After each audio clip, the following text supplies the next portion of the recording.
The deafening roar of 100,000 screaming fans, the blinding stadium lights, just cutting through the thick summer air. You have a country music superstar riding this ultimate high, Right. completely controlling the energy of one of the largest arenas on the planet. I mean, he is invincible in that moment. A modern-day god of the stage, basically. Exactly. But in the shadows of a cold concrete tunnel, just moments later, one single wrong step is about to bring the entire night crashing down. Wow. Welcome to Starscope Report. Join Jordan and Jamie as they uncover Hollywood drama, music industry shakeups, and viral influencer scandals. From red carpet surprises to social media controversies, we dive deep into the stories behind the fame. So today we are taking a deep dive into the sheer pressure cooker that has been country star Morgan Wallen's summer. Oh man, it has been a lot. It really has. We are setting our sights on this chaotic doubleheader weekend at Michigan Stadium. Yeah. Famously known as the Big House in Ann Arbor. Huge venue. Massive. This was on July 24th and 25th, 2026. And we are looking at a tour that was honestly already riding a razor's edge. Like this was supposed to be a triumphant weekend, but instead, well, we saw just how quickly a stadium show can pivot into a literal and, figurative stumble. Yeah, to ground you the timeline here, Wallen is nearing the very end of his appropriately named Still the Problem tour. Very appropriate, yeah. Right. And at this point in late July, there are less than 5 stadium shows left before the whole production wraps up in Philadelphia on August 1st. Right. But this tour, it hasn't just been a standard musical victory lap. It's been an absolute magnet for unscripted, chaotic, and just highly viral moments. Totally. So our goal today is to really connect the dots between a violent fan interaction on stage, a nasty physical injury off stage, and, the hidden mechanisms that make modern megatours so incredibly unpredictable. Okay, let's unpack this.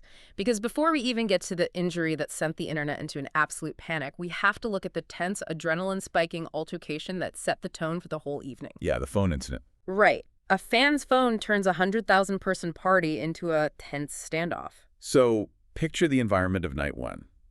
It's Friday, July 24th. Okay. Michigan Stadium is just this colossal, cavernous venue, over 100,000 fans per night. Insane. The energy is at an absolute fever pitch. So Wallen walks out to the stage, and he is accompanied by Detroit Lions defensive star Aiden Hutchinson. Oh, wow. So tapping right into that hometown pride. Exactly. The local crowd's reaction to seeing a hometown football hero is deafening. And Wallen leans into that energy, right? He plays the hometown favorite, Mr. Brightside. Oh, they must have lost their minds. The stadium goes into a total frenzy. I mean, it is the absolute peak of live concert euphoria. But this is where things shift. The atmosphere takes a sharp, really dark turn just a bit later. Yeah. So she's in the middle of performing the track, got better. And down in the pit area, fans are getting rowdy. As they do. Right. They start throwing shirts and hats onto the stage, which, whatever, that happens all the time. But suddenly, out of nowhere, a cell phone flies through the air and smacks Wallen directly in the shin. Yeah, and you can watch the footage of this. You see his demeanor flip in an instant. It's jarring. It is. The performer facade completely drops. He initially walks away from the edge of the stage, visibly aggravated, but he doesn't let it go. No, he doesn't. He returns to the spot, stares down the fan who threw the device, and actively points the offender out to the venue's security team. Which, I mean, that guy's night was definitely over. Oh, according to the sources, that concert-goer's night ended abruptly right there. Mm-hmm. But we really have to note this is not an isolated incident for Wallen. Right. He has been highly vocal about his displeasure with this whole new trend of fans throwing objects. Okay, but I have to push back here, or just play devil's advocate for a second. Sure. Because artists have been dealing with rowdy crowds since, the Beatles played Shea Stadium? Fair point. Is this really a new trend? Or are we just hyper-analyzing it? Because now every single angle is caught on video. Does the massive scale of these stadium runways just make artists too vulnerable? Well, it's a fundamentally different mechanism at play today. Like, the sources highlight a clear pattern of frustration from Wallen, specifically regarding phones. Right. He's previously slid thrown phones off the stage with his foot. He's flat out chucked them away into the distance. I remember that, yeah. And just a month prior to this Michigan show, in Pittsburgh, a fan actually handed their phone to a security guard to film Wallen up close. Oh, wow. Yeah. And when the guard wouldn't stop filming him, Wallen literally snatched the phone right out of the guard's hands and launched it. Wait, he threw the security guard's phone? Well, it was the fan's phone, but the guard was holding it. That is wild. So there is this escalating tension here. You look at these massive concert pits today, and it feels like the psychology of the audience has completely shifted. It really has. It's like a gladiator arena where fans just forget that the artist standing a few feet away is a living, breathing human being. Yes. Not some, interactive zoo exhibit. They throw things not to hurt the artist necessarily, but just to force an interaction. Exactly. But a phone to the shin wasn't even the most painful part of his night. Later in this deep dive, we'll talk about the shocking twist in the stadium tunnel that nobody saw coming. If you're loving these Hollywood twists, make sure you're subscribed. We've got even crazier stories ahead. So, keeping that phone incident in mind, Wallen finishes the Friday night set. He's trying to shake off the frustration. Right. And he wants to end the night on a high note by genuinely connecting with his fans on his way out.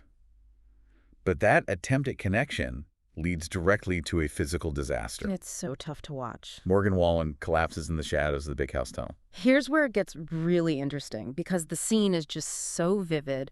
He has just finished commanding this massive crowd, right? Yeah. He is exiting the stadium, walking toward that cold concrete tunnel. The adrenaline is still just coursing through his veins. Fans are leaning over the tunnel railing, cheering, reaching out. And Wallen jumps up to give a high five to a fan. And he lands awkwardly on his way down. Oh, man. Yeah, the sources describe him twisting his ankle in brutal fashion. Immediately, the security team surrounding him rushes in to help him up. Right. He manages to limp his way into the concrete tunnel, just barely getting out of the direct sight line of the roaring crowd. Wow. But the second he's out of view, his body just gives out. He collapses straight onto the ground, holding his leg in severe pain. It's like stubbing your toe immediately after running a marathon. That's exactly it. All that adrenaline just drops. Like, you can see how fast the footage spread on TikTok. You can literally hear fans in the background of the video asking, knee, ankle. Yeah, the concern is real. And Wallen actually took to Instagram stories to reveal the severity. Oh, he posted about it right away. He did. He posted a photo showing his foot resting in this completely unnatural position. Yikes. And he mentions feeling a distinct pop when he landed. Oh, that is never a good sign. No. His caption read, and this is a direct quote, "Michigan, if I appear somewhat hobbled tonight, it's 'cause I am." Hobble? Yeah, but here's the crazy part. He pushes through the pain. He plays the Saturday show anyway. Are you kidding? With a popped ankle? Yeah. He even walks out with Olympians Jack and Quinn Hughes and makes a point to note that Quinn scored the OT winner against Sweden. Okay, but this brings up a huge question. When 100,000 people have paid to see you, is there just this crushing, intense pressure to perform injured? Oh, absolutely. Like, at what point does human safety override the, multi-million-dollar touring machine? It's a massive issue. But, that's not even the wildest part of this tour. Up next, we're looking at flipped pianos, sudden cancellations, and the rumors Wallen had to fight off. Right, because this physical injury in Michigan, it's really just the latest chapter in what has been a deeply chaotic and unscripted summer run for him. Exactly. Flipping pianos and fighting rumors, Wallen's 2026 tour earns its name. Yeah, if we pull back and view the whole Still the Problem tour, it has generated one viral clip after another. It's been nonstop. Let's go back to May 2026 in Denver. Okay. Wallen is mid-performance, and apparently he can't hear through his earpiece, so what does he do? He literally flips a piano entirely over. Flips it right on stage. On stage, mid-performance, and then he just finishes the song a cappella. Which is such a wild move. And, if we connect this to the bigger picture, he later made a sarcastic TikTok showing a working piano in his dressing room. Just to prove a point. Exactly. But the chaos doesn't stop there. In June, he canceled a Pittsburgh show due to severe weather, which prompted a massive wave of fan backlash. Well, of course. People travel for these things. Right. And Wallen defended the cancellation, calling the rumors that he just didn't want to play nonsense. He explained that high winds on his massive stage could become, and this is his word, fatal to a lot of folks. Wait, fatal? Yeah, he was acting on his team's advice to prioritize safety because with those massive screens and rigging, high wind is genuinely a deadly hazard. Oh, wow. I mean, when you put it that way, it makes sense. Right. And furthermore, amid all this tour chaos, he's still releasing music. He dropped a new heartbreak track called Been By Now that very same Friday in Michigan. The same day he injured his ankle. The exact same day. So what does this all mean? Like, is the sheer logistical weight of a 23-stadium tour just a recipe for chaos? It seems like it. Because you look at past issues, right? Like his early exit from SNL in May 2025. Oh, right, when he said, "Get me to God's country." Exactly. He just wanted out of there. It makes you ask if this mega tour machine is just fundamentally exhausting for artists to their absolute core. Stay tuned and hit that subscribe button so you don't miss what's coming next. It's a completely valid question. And it leaves us with a really final lingering thought based on the sources. Yeah. As fans continue to demand these ultra-close, highly interactive experiences, and yet simultaneously cross boundaries by throwing projectiles, are we nearing the end of the traditional concert runway? Oh, wow. That's a point. Like, will stadium stages have to radically change their physical designs just to protect the very artists people are paying to see? It's crazy to think about, like, invisible barriers or removing the pit entirely. Yeah, Because you go to get close to the artist, but the closer you get, the more dangerous it becomes for them. exactly. It's wild.